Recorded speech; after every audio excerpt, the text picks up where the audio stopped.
So I had a video request from one of our newest members at the club, and this was a very good topic, something I've touched on before in a couple different ways, but this is going to be geared just a little bit differently from the way that I explained the subject before. So the question was, what's the best training method when it comes to wanting to lose body fat but retain as much muscle mass as possible? So basically somebody who wants to lean out, but you don't want to compromise muscle tissue.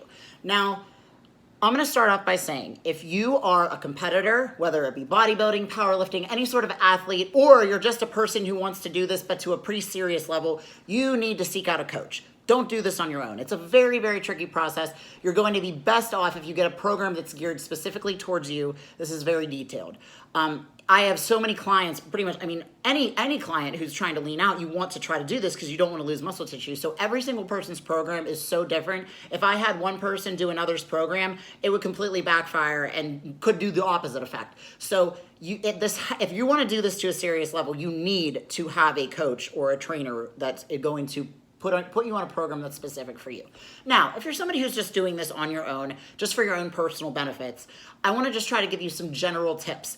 This is something that is so individualized, so I really stray away from subjects like this only because I don't want to give somebody information that's not going to be useful for them. So please remember, these are generic tips that are meant for you to take and you know, if you're doing this on your own, you need to figure out what works for your body. But number one thing, let's start with talking about things that people do wrong when it comes to trying to target fat loss, you know, and maintain muscle. Number one thing you go to, cardio. Cardio, cardio, cardio. You gotta add in that cardio.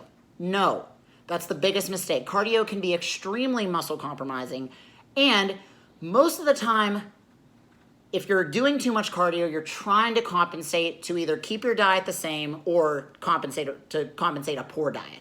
And you're never gonna see changes that way.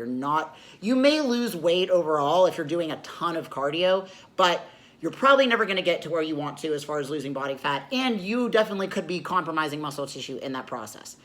Second, if you are dieting and you are in a deficit and you're doing way too much cardio, then you're definitely compromising muscle tissue. So you're probably losing muscle mass, which is slowing your metabolism, which is making the whole process of losing body fat even harder for you. So cardio, not that it's bad or not that you don't ever do cardio, but it's not your first go-to.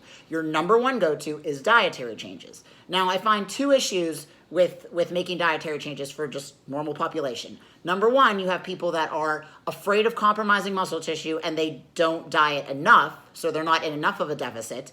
Or you have people that are trying to lose body fat and are in just way too much of a deficit. So we need to find a happy medium there. You need to, let's say that you want to lose weight, you want to lose body fat. What I would suggest doing, if you're not working with a coach or a trainer, write down exactly what you eat on a day-to-day basis. Write it out, you know, figure out the exact caloric intake, the exact carbohydrates, protein, and fat that you're taking in. So the first thing that you want to go to drop would be your carbs and fats. You don't want to start cutting out protein. I find that a lot of people really, really struggle to get in enough protein, and they're so concerned with, you know, keeping muscle tissue, but whenever I go through their diets with them, they're eating not even half of what the protein they need, and they're getting in way too many carbs and fat. So again, I can't give you exact numbers because everybody's so different, but you want to pull from your carbs and your fats first before you ever pull from proteins, especially when you're trying to you know, compromise and save muscle tissue.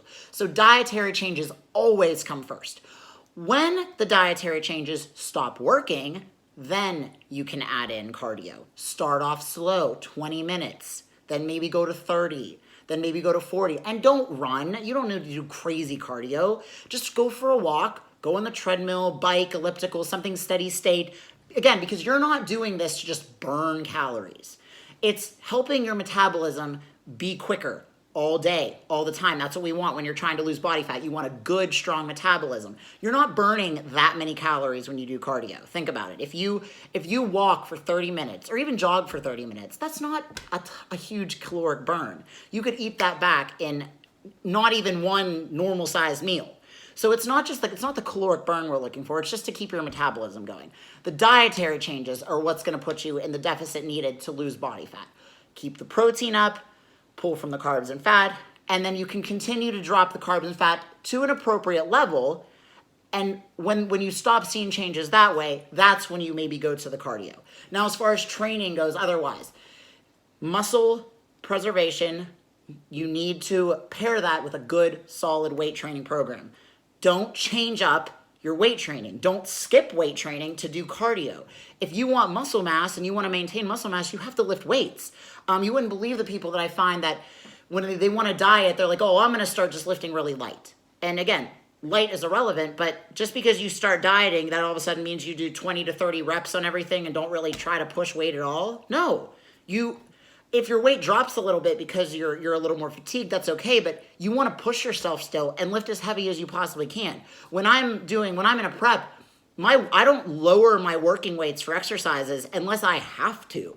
I mean, yeah, when I am dropping like 20 pounds in a prep, yeah, by the end of it, I'm fatigued and I'm definitely lifting lighter than I was, but I'm trying to keep those working weights up. You want to stay, I would say, again, everyone's different as far as what your training program is, but you want to stay between like an 8 and a 12 rep range, where 8 to 12 is really freaking heavy, regardless of what your skill level is and whatever heavy is to you, but 8 to 12 should be pretty heavy. That's going to be your best bet for maintaining muscle as you diet. Don't go hit the cardio right away. Make the necessary dietary changes and weight train hard. That's going to be your best way to get results. And again, if that's totally confusing for you and this is something you're serious about, you should seek out a coach in some way, even just to get you started on it. So hopefully that helps just a little bit to clear that up. And good luck with whatever program you're doing and however that can help you.